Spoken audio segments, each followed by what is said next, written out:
Narcissists are so fucking stupid, man. So fucking stupid.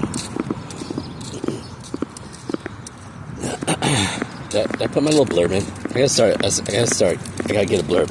I gotta get a little blurb at the beginning. What's up, guys? Dude, when they're trying to what's the word? When they're trying to in legal terms, it's called like framing. That's actually not even official either. When they're trying to frame people, when they're trying to put up a specific narrative, a specific narrative for their victims, you know, when they're that's the thing. I need to start this fucking thing over, I think. When they're trying to like entrap people and get a certain narrative to exist about reality that's not there, because they don't interact with reality in any meaningful way. It's hilarious, because if you've done any kind of work on adulting, if you have the emotional capacity like beyond a 7-year-old or so, their shit can't ever like work long term. So that's why eventually they always have to find new victims, because you know most people are functioning at a much higher level than them. But they'll come up with these stories, all these elaborate things. I was just thinking of it earlier today. There's a specific term. I'll figure it out as soon as I shut this video off, probably. But it's like they'll come up with a story, and you know they're trying to get. Oh, sorry about that light. I ordered a new camera off Amazon, and it was supposed to be here like a week ago.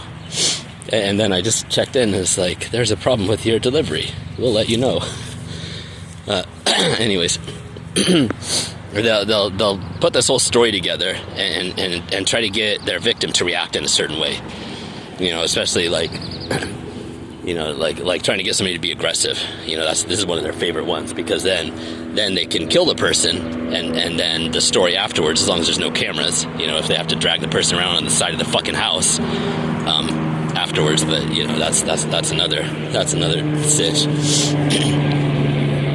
They're so fucking dumb, dude. It hurts to think about.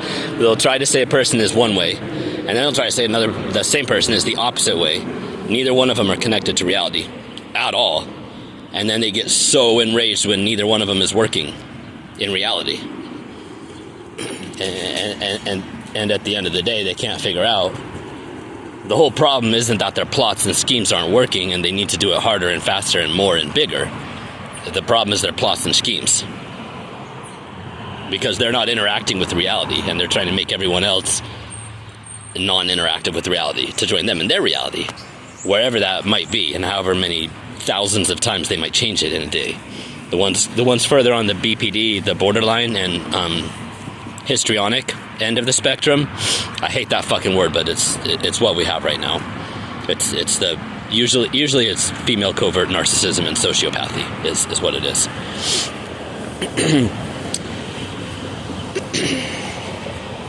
Dude, they'll flip a dozen times in a conversation, make your fucking head spin like nothing you've ever experienced, and then blame it on you. And then when you bring it up, oh, you're remembering that wrong. Oh no, you were doing that to me. You're abusing me. You're this, you're that, you're this, you're that. And the cognitive dissonance, if you don't have really, really incredible powers of the mind and of the spirit and depth of emotion and like, praise God, I had already done a lot of emotional work on myself when I ran into the hyper malignant one in my life. But through a string of events, that one brought all the other ones to the surface more recently. In my family and other people around.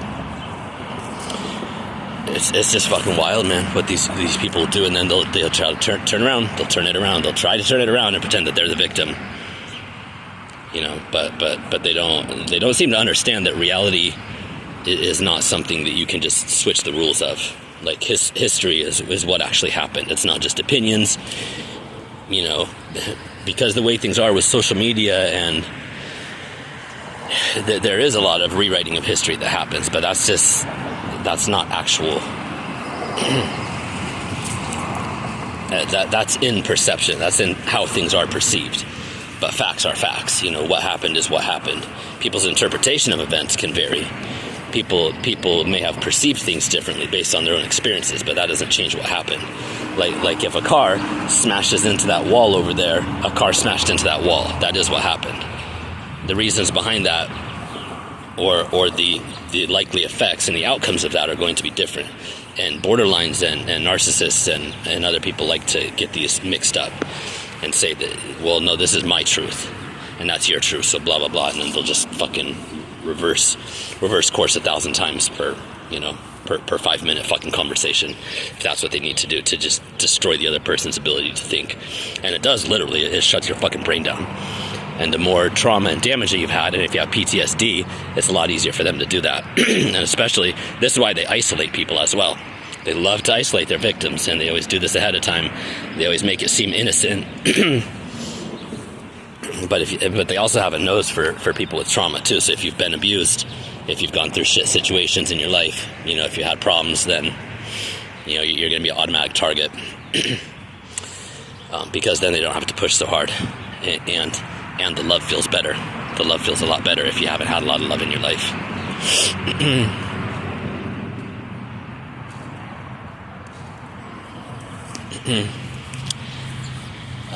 Because that's what they're doing. They're just fucking with the chemicals, dude. They don't have actual access to feelings and emotions and anything, that most of us consider the bulk of like what makes us human, and how we're able to interact and live in communities and societies and families and shit like that.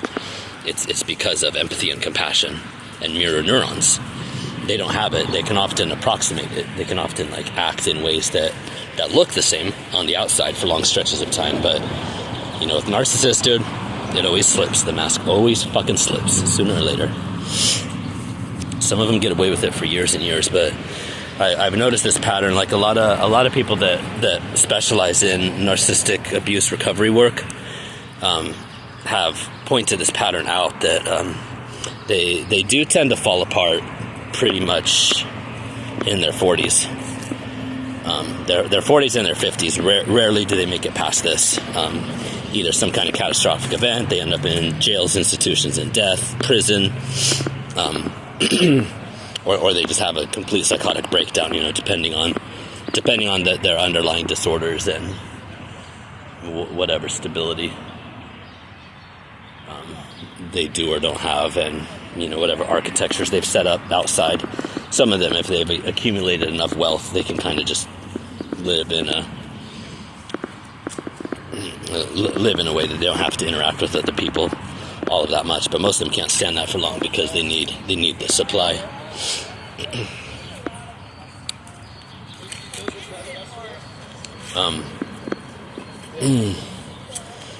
Yeah, dude, it's a trip. I was gonna do a short, but now I'm like 8 minutes, so might as well let the thoughts just flow. That's why I got the London Plane Tree. The bark is so cool. Really good wood, really hard, kind of like ironwood. not quite that hard, but yeah, dude, narcs. They always break sooner or later. They always overplay their hand. They get too far out into their criminal activities. Too many people know about them. They get bound up to where they can't keep all their lies straight with everybody. That's what usually undoes them. Because you can't interact in any kind of society or family when you're just constantly taking advantage of people and using and abusing people. Because obviously people don't like that. It doesn't feel good. And when people realize that the narcissist is doing this to them, they end up not having access to that person anymore. Which is, that's why they tend to hop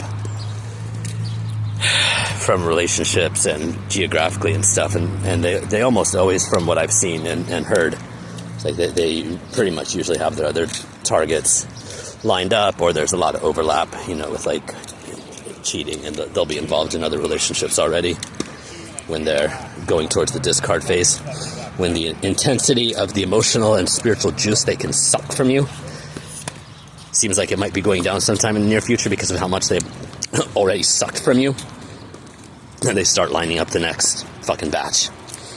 Yes, it is as horrible as it sounds. It's actually much, much, much worse than it sounds. It's a hell of unmitigated. Dude, for the people that haven't been through it, my God, there ain't no way to explain it. Ain't no way to explain it, man. And I pray for all those that haven't, that you don't have to. Anyways, if you're if you're one of us who has, if you're getting towards I don't know what to tell you. Big hugs. Big fucking hugs, man. All this shit comes out sooner or later, and you know, I'm doing what I can to get the information out and help people work through it. And I'm putting my own life back together. But it was social media that fucking saved me. The reason I am alive, and even realize what was going on and who these people are, because social media, because YouTube. Richard Grannon, Meredith Mary Miller, she doesn't put stuff out anymore. I think she's still around, but her channel is freaking amazing. Jackson McKenzie, who wrote Psychopath Free, check that book out. And his second one I haven't read yet, but I'm sure it's just as good. It's about the healing process. He unfortunately took his life a few years ago because of these kind of situations and people in years of having to deal with this and being a social outcast on many levels, socially unacceptable. There's a lot of good channels. There's a lot of good channels on YouTube, and there's a lot of people on Instagram too that I like, but Richard Grannon is solid. We have to deal with the problem philosophically and criminally.